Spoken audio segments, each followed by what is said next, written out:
Isang mapagpalang araw po sa ating lahat, higit sa lahat sa ating Panginoon. Ako po si Mark, ang inyong lingkod, and welcome po sa ating daily devotion with Pastor Russell Ocampo. And ang character na tatalakayin natin yung araw ay tungkol kay Ezekiel.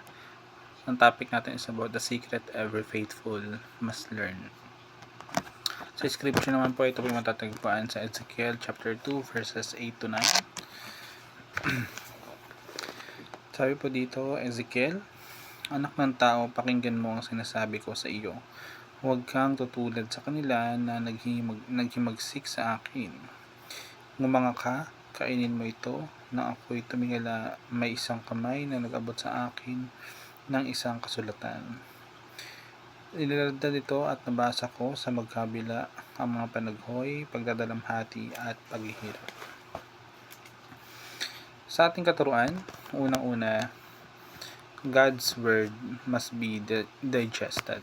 Yung salita ng ating Panginoon ay kailangan natin tunay na tanggapin at unawain ng malalim.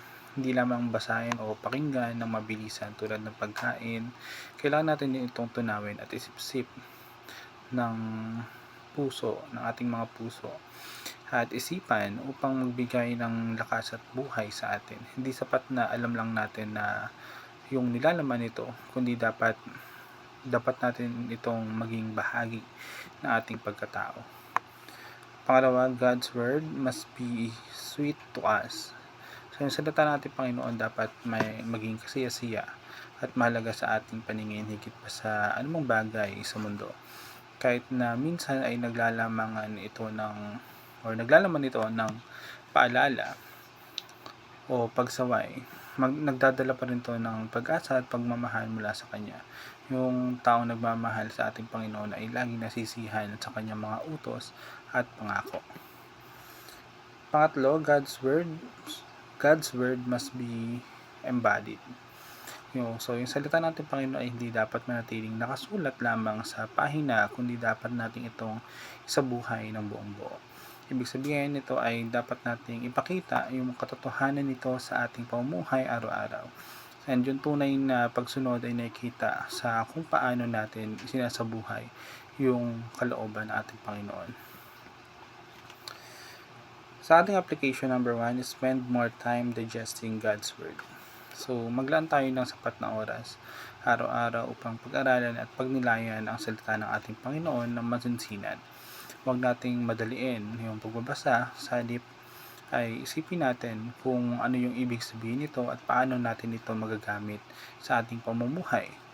Gawin natin itong regular na gawi upang lalo tayong lumago sa ating pananampalataya. Pangalawa, receive God's correction as a sweet rebuke. So yung tanggapin natin ng may pagpapakumbaba at pasasalamat yung anumang pagsaway at pagtutuwid na nagmumula sa salita ng ating Panginoon. Huwag tayong magalit o magmatigas kapag itinuturo nito yung ating pagkukulang, kundi isipin natin na ito ay para sa ating ikabubuti at kaligtasan. Yung tamang pagtanggap na sa pagtutuwid ay tanda ng pagmamahal sa atin ng ating Panginoon.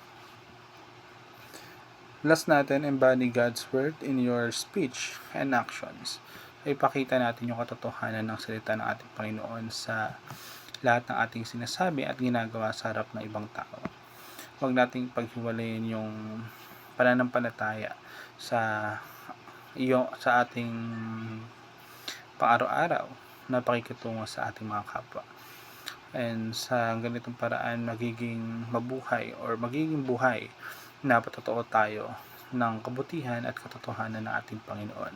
So yun lamang po ngayong araw. Salamat po sa pakikinig and God bless po sa ating lahat.